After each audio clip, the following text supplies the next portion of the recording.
What's going on, everybody? You're listening to the SANE Show, the show about nothing and everything. I'm your host, Cliff, and today I have a special guest with us. She's worked on Little Women Atlanta, Bridezilla's, Married to Medicine, Love and Hip Hop Atlanta, and most recently, hit series on Netflix, Love is Blind. I have producer Nieshia Crawford with us. How you doing, Nieshia? Hey, how are you, Cliff? I am good. I'm good. I'm super excited to have you on the show, as I told you earlier. Really I'm quick. excited to be here, just so you know. That's good. That's good. It's always good to know that. Really quick, before I introduce the topics, I want to take and shout out all of our listeners and the fans across the world in all 60 plus countries. Thank you guys for continuing to like, share, subscribe, and spread the word about the SANE Show. Your support means a lot. And if you're listening and you don't already follow us on social media, make sure to follow us on Instagram and Twitter at the SANE_show. Again, that's SANE_show, SANE_show. And then you can find us on Facebook, the SANE Show. Again, on Facebook, that's the SANE Show. So today we're going to be talking about reality dating shows. Then we're going to talk about the shift to streaming for television and film. Then following that, we're going to have an interview with you, Nieshia, so that the listeners can get to learn more about you, your career, and all the exciting things that come with that. I'm sure Yeah, you can hear it. I'm super excited and ready to dive into it. So let's go ahead and hop right into it with the first topic. let's do. Reality dating shows. Okay. So, as I mentioned, we discussed this before the show. Like, they're always interesting. And I think one of the reasons why is because like they tend to be like so taboo. Mm-hmm. These the best shows seem to take, I don't want to say ridiculous, but like the most out of the box, out of the world ideas and develop some form of concept Right. and make it into a show. And it's almost like an experiment when you look at It them. is an experiment. It's not like an experiment. It definitely is an experiment. I think that is extremely on the nose.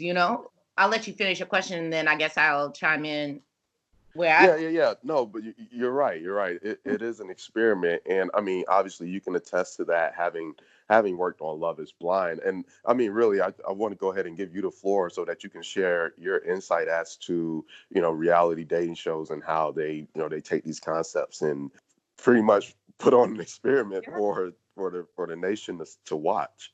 I mean, for me, I feel like if there's no other way to do it, you know what I mean? And I say that because I know it's ridiculous. Like you look at these things and you're like, oh my God, it's another one of these shows. Or oh my God, they're doing this now, or they're naked, or they're doing, but it's like if it's just dating, then nobody wants to watch it, right? It's the extremes Hmm. that is the allure to the audience. That's what people want to watch. Like what is the result is under the most extreme circumstances, can there be success in it? Because I think the conventional ways of dating would bore someone on television. Like you take something, like especially in the modern world where there is only like this text and social media, people sliding in people DMs. Like I don't want to Right. watch that all day unless it's The Circle, and then I'm interested. You know what I mean? So I think that it takes something or someone, a creative that's thinking outside of the box to say, I know this sounds crazy, but hear me out.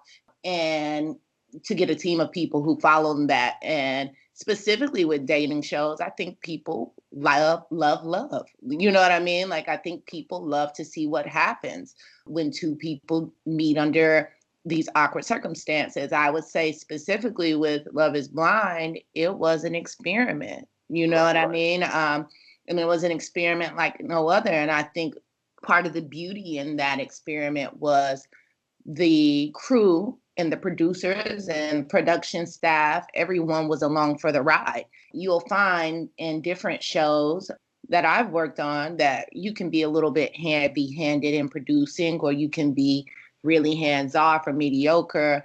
This was the first time that we let the science lead. We knew what we needed to do because it was outlined to us that this was an experiment and it was hands off. And so from a producing world, that's kind of hard to do because Mm-hmm. you have everybody's applications, you know everybody's answers, you know what everybody is looking for on the other side of that wall. You know what I mean? Right. And you see them talking to someone that you absolutely know does not fit their questionnaire, and you're in the control room and you're like, no, please don't fall in love with him. Please don't fall in love with her. You know what I mean? Like, no, there's another person who would be perfect for you, and she's in another date, but you're going to get her next. And it's like, no, you can't do that. And for the first time, you have complete hands off. So I think when you get something like Love is Blind and see how successful it was, is because it was left to its own devices for a lot of it.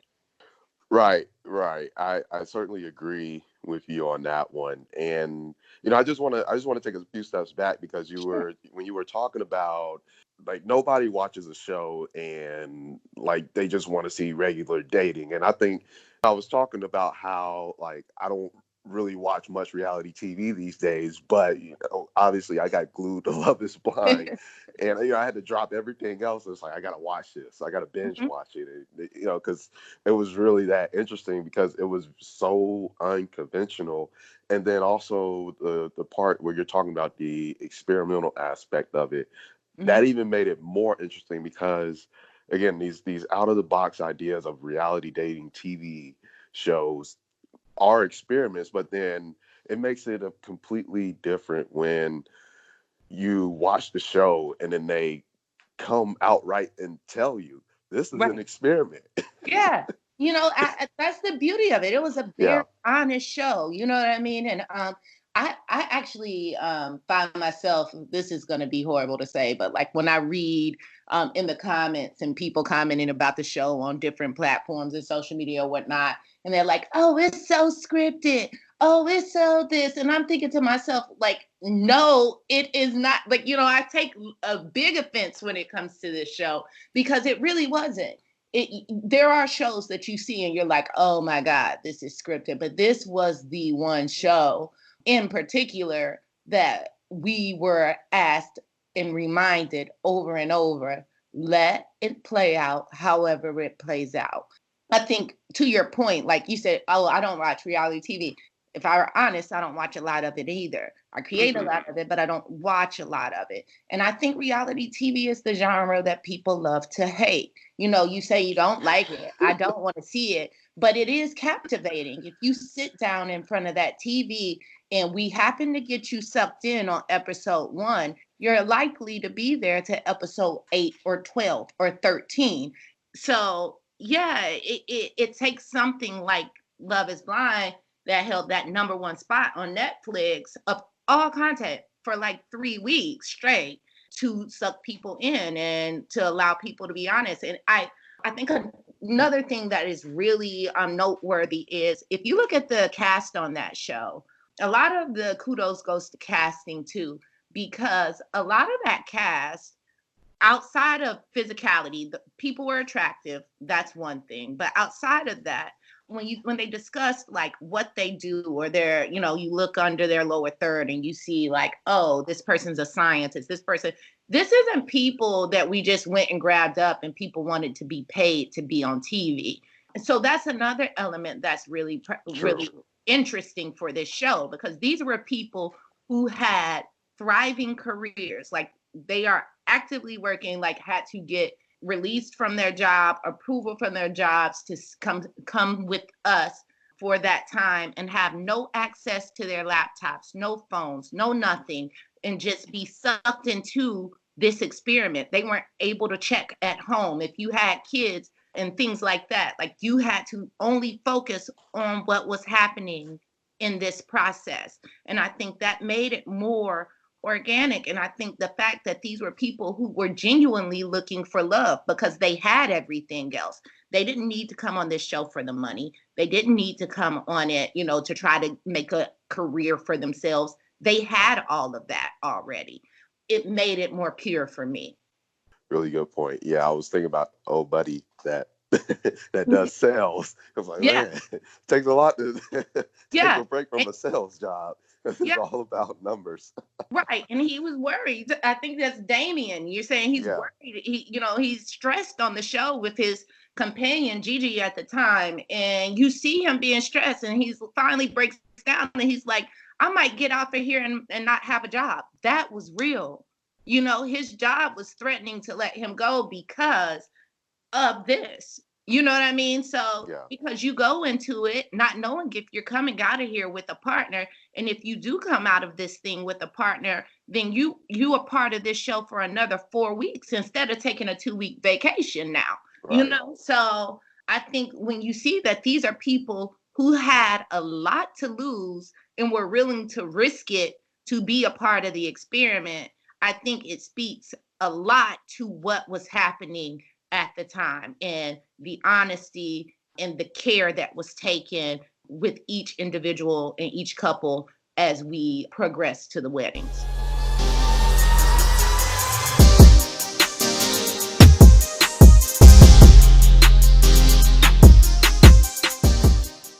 All right, now for the next topic. That was a fun conversation.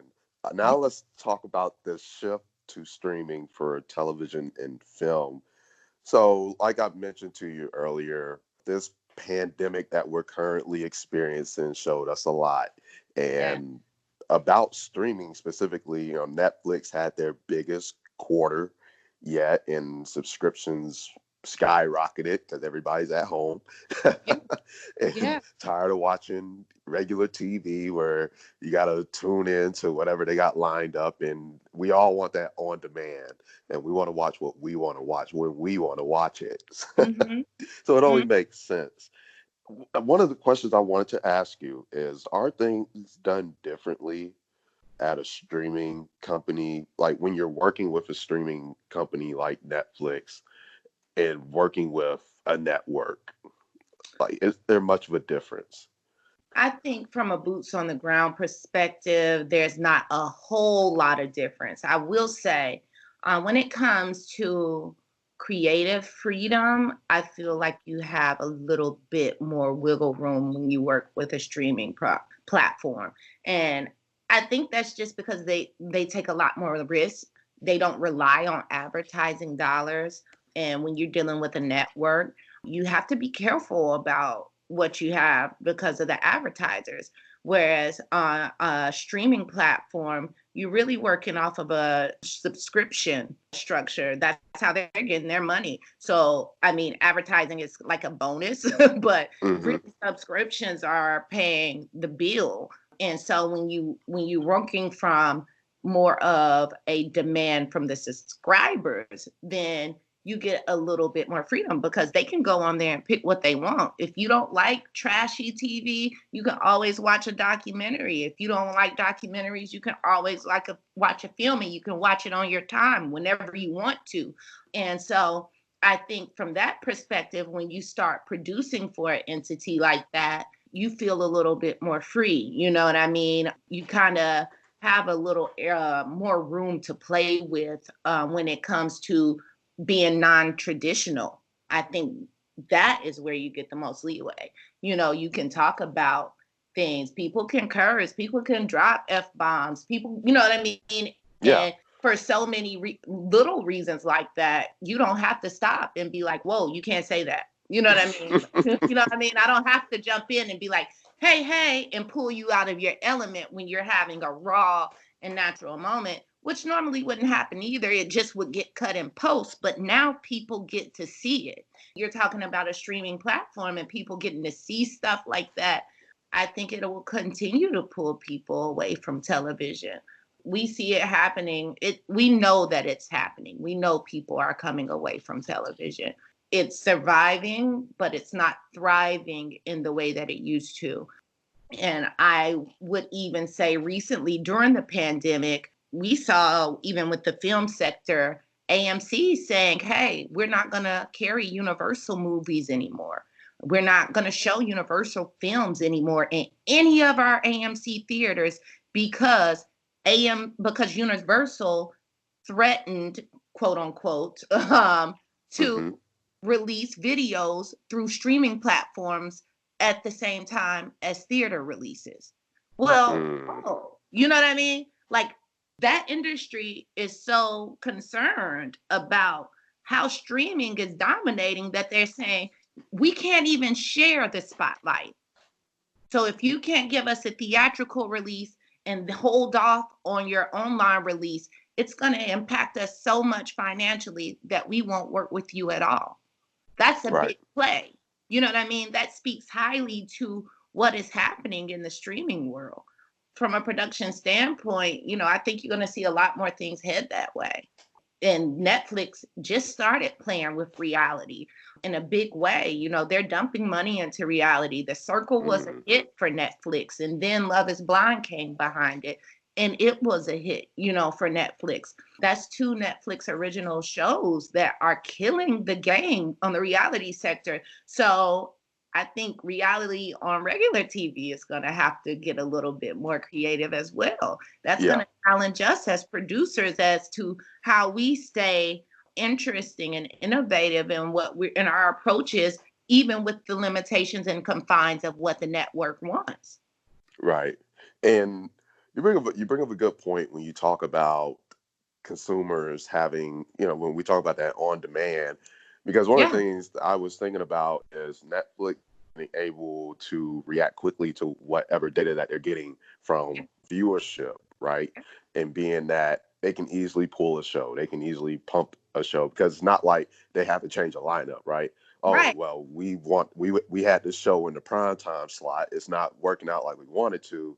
We got to figure out what to do, but we have to wait until this show has its run, and then we fill it in with something else. Where it's like, no, okay, this show isn't working out how we want it to. We got Yeah, another show that's doing really good. We're going to push that one, ex- elevate it, and then we're going to produce more shows that fall within that category because we're seeing that we're having success. So it's the actively net, changing. It's actively yeah, changing every day. And I think another thing is that people that gives them the advantage is they're not releasing one episode today. Either they're releasing them in groups or they're releasing whole seasons at a time, which is major because I know I, for one, I hate getting hooked on a TV show and then having to wait till next weekend. You know what I mean? I know that that's what it's for. I know that's what it's due, but I'm the type of person who, if it's on television, I'll wait for the whole season to be over just so I can watch it at my pace. You know what I mean? So hmm that's another thing that the streaming platforms have advantage of. You can binge watch and you can binge watch all you want. And then it's going to give you suggest other content that's similar to this that you might like and push you in directions that are very tailored to your viewership. That's something you can't do in TV. I have to put out a guide. I have to put out a blanket of what the masses like. I can't really tailor it to your taste alone. And that's what's happening when you get on these streaming platforms. They know what you like. right. It's a lot of flexibility, and as I listen to you, you know, I it's like I'm coming to terms with the idea of more and more that like streaming is ultimately going to be the way to go. It's the way of the future because again, on demand, Mm-hmm. flexibility, and always being able to change it. Especially, we talk about algorithms or whatever. The Like, algorithm, they know you. yeah, right, exactly. So, and it's just a new age, and Mm-hmm. there's nothing really we can do about it because I mean, it's what consumers want, and Yep. we're seeing it as time goes on. So, Yeah. Yeah. I mean, it really is. It's going to be interesting to see how it evolves, I guess, and how it impacts the industry as it does from a jobs and production perspective.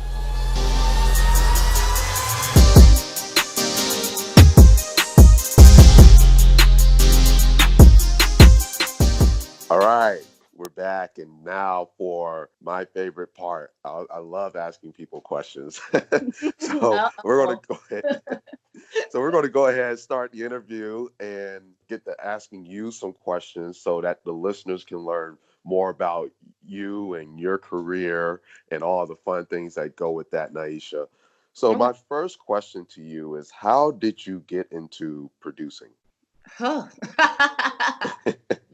That seems like it would be an easy question, but it's kind of layered. I went to Clark Atlanta University. That was my first kind of entry point. I knew that I wanted to be in production. I just didn't know what I wanted to do. At the time, I thought I wanted to be a host because I enjoyed talking. And so I started to work in some of the programs that were offered at our school and found that I actually didn't care to be told what to say. So I wanted to produce. I wanted to be able to tell people what to say. And so I did that for a while, graduated and worked there. And following that, I went to SCAD and I got my master's from SCAD in film and television production. And I just kept networking kind of in the mix of that. And I was working on different shows, day playing here and there, but I wasn't full time anywhere. And then I landed with Love and Hip Hop, and I worked there for a full run, and then came back the next year for another run. And that's kind of how I got back into the industry, because before I was doing like local news shows and different things, but nothing in the reality sector. Love and Hip Hop was probably my first consistent run into the reality world. Okay. So now that you are a producer, what are some of the challenges of being a producer? I think my two biggest challenges as a producer are time management. I can only imagine. All we care about is time. Don't waste the time is a True. big thing. Getting what you need in that time, and telling the story, that is a big thing. And the challenge of what you are experiencing versus what the network or the company that you're working for, whatever platform you're distributing on, what they want, because what they want versus what's happening on the ground is sometimes very different, and trying to make them see a different story sometimes. Hey, that's not the story out here. Like what we forecasted is not what's happening. And really selling that and reminding the people in front of the camera that you're there for them too, which is really something that's unique to reality, is that trust factor that you have to have with your talent to say, I want you to be open. I want you to be vulnerable to the entire world with these cameras in your faces, and trust me, which is very difficult because people don't trust producers. I don't know if anybody knows this, but no one trusts producers. Right. Where we have big hearts, if you're out there. Right. Oh my goodness, that's too funny. So, how did Love is Blind come to be? Oh, well, Chris Cohen, who is over Kinetic Content, and Sam Dean, who is the creator of Married at First Sight, they kind of had this already rolling by the time I came on. So when I came on, I was told that there was an experiment that was going to be filmed, and they were looking for producers with certain nats. And I interviewed very, very many times, actually. Wow. Yeah, they were very, very specific of the type of producer they wanted. They wanted to make sure they had the right people. And I will say they got them all. Everybody on that producing team was amazing. And there were 10 of us. So that's a massive amount of producers. Yeah, That's that's serious work. serious work, 10 producers, because this thing was taped around the clock when they were in the pod. So it was 24 hours in isolation and 24 hours of taping. So if you really could see everything else, it probably would blow your mind past what you saw. And once I came on board, there was like 100-page, show deck that we all had to read. And you had to read it because it was about the experiment and the science behind it and why we were going to stick to the experiment the way that it was. And Wow. that was day one, week one. I mean, you didn't get through the deck in one day. So by Wow. the time you got through it, you knew that you had signed on for something that was going to be like nothing else you had done before. And after that, we got to the stage and we got the ball rolling. I will say we shot the first part. I think this is okay for me to say, on a film stage where the pods were on a Hmm. stage.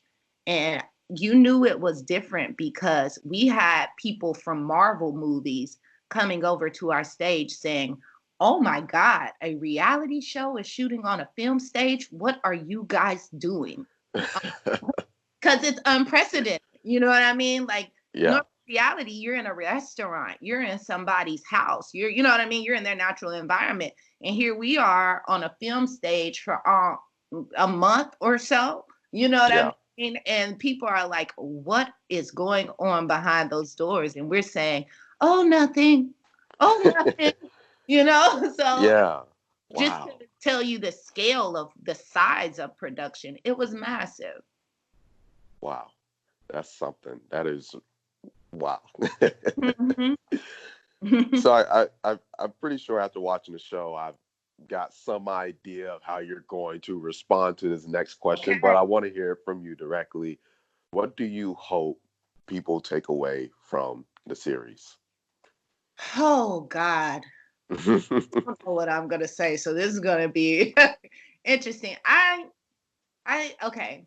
I think that for me, I hope people look at all the dynamics of the show. I mean, that show was a roller coaster. People who you Yeah. thought were gonna be great didn't work out. People ran. People were, heartbroken. I think that if anything, this show should remind you that in relationships, to be true to yourself, I think, to be true to yourself and to be open to love. I don't know if love is blind. I've worked on this show and I've teeter tottered between whether I felt like love is blind as I kind of watched and saw this unfold. And I was there. Right. Was there. I think you take people like the Jessica Battens of the show. Jessica is getting a really hard rep in the blogs and everywhere else. And I think people like her are important. Like, you need people for her to like her to stand in the gap. I don't think she's a villain at all. I think Hmm. you see a woman who is complex and is back in reality and trying to figure out, what will my friends say? What will happen? I mean, you have to appreciate the type of honesty that it takes for somebody to say those things in front of the world. It might not have been what you wanted to hear, but it's brave and it's what she needed to do for herself. And it hurt people, but it was an honest journey for her. So I think I want people to take away from it that no matter what's going to happen, no matter what people will say, always be true and honest with yourself and be open to being loved. I think if you do that, you will come out like the Lauren and Camerons of that show, or, the Barnetts and Ambers. Yeah. And I thought there was a lot of good takeaways from the show as well, especially when we talk about being in a relationship. And So even what's though it your takeaway? was, Share it.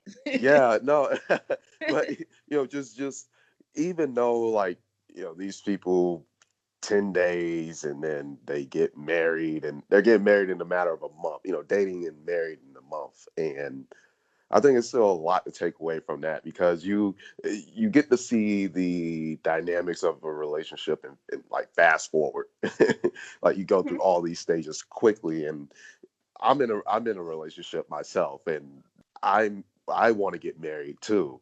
And so for me, like, it's interesting to watch and to see other people go from A to B, and just watching everything unfold. And there's lessons to be learned, even Yeah, for someone like myself, because it makes you ask, like, do you think you're ready? Like, I don't right. care if you've been dating for 5 years or you've been dating for 3 weeks. Like, Yeah, at the end of the day, like, because I think that's what was most interesting, especially when you see the people who were paired together, and those that worked and those that didn't, and even those that like Damien and Gigi, where he couldn't make the commitment, but hey, it's still they're still trying to work things out because it's like And they're they weren't ready. together. Go ahead. And they're still together. Right. You know what I mean? So I think in many ways the experiment worked. That doesn't Yeah. mean that people didn't get hurt in the process. That's any Mm-hmm. relationship. You know what I mean? I think it challenges what our view of relationships. That's any relationship. Things hurt sometimes. Sometimes you hear things that are unfortunate, but I think he said he stood there and he said that he loved her. He just couldn't do it that day because he was torn. Nobody wants to make that kind of decision torn. Again, it's unfavorable. People don't like it. You don't like to see it. It's another example of somebody standing up and being true to their emotions, making a difficult decision Yeah. on the spot. They weren't able to be in cahoots with each other prior to say like, oh, I'm going to say yes. Are you going to say yes? Or I'm going to say no. What are you thinking about saying? There wasn't that Right. opportunity. You know what I mean? So everybody heard it for the first time, the same time. If you could have saw our mouths in the control room when certain answers came out, nobody knew what to expect. And I think that on the opposite side of that, you look at something like a Lauren and Cameron, and they were so sure, so Yeah. early. They were so sure. And it's almost like it's almost scary how sure they were. I'm sure there were times because I was there that they were like, oh my God, am I doing the right thing? Because I'm so sure so fast. And I Not don't gonna know lie. how I got there, how I got so sure so fast, but I know he or she is the one. And it's our job as producers to have them trust that gut feeling, go out on that limb, trust whatever you're feeling right now in this moment. And whether Mm-hmm. you go out there and say, I do or I don't, that will be the right answer. Whatever you feel in that moment of clarity, that'll be correct for you. And don't worry about what anybody else is going to say. Right. That's very true. That is very true. Really quick before we wrap it up, is there anything that we should be expecting from you as far as any projects or anything like that, so the listeners could be on the lookout for it? Yeah, I'm working on Little Women Atlanta. I really think though this is gonna be weird, but Bridezilla's the new season is coming out right now. It's slated for August, but be on the lookout. That's something that is going to be on WeTV, and I think it has taken a shift. It has done kind of what Love is Blind has tried to do with reality TV. I worked with an amazing guy, Sharam. I'm not even going to try to pronounce his last name. He was an EP on that show, and he took it in a great direction that is different from what 12 seasons of that show have previously been. So I'd say look out for that too. I feel produced on that, and it was a great time. Cool deal. Cool deal. Well, hey, I appreciate you. I really appreciate you Mhm. taking time out of your schedule to come Thank on the SANE you. Show. Yes, it was a joy and a pleasure to have you on, and definitely going to have you back on in the future Yeah. to get some updates and talk about all the cool stuff you'll have going on then. Yeah. Hopefully, after a second season of Love is Blind, call me back and we can keep going. Hey. Well, hey, Nieshia, thank you again. And listeners, make sure that you guys are on the lookout for all those shows that she's helping produce. And make sure to follow the SANE Show. All right. So you're listening to the SANE Show, the show about nothing and everything. And until next time, we're out.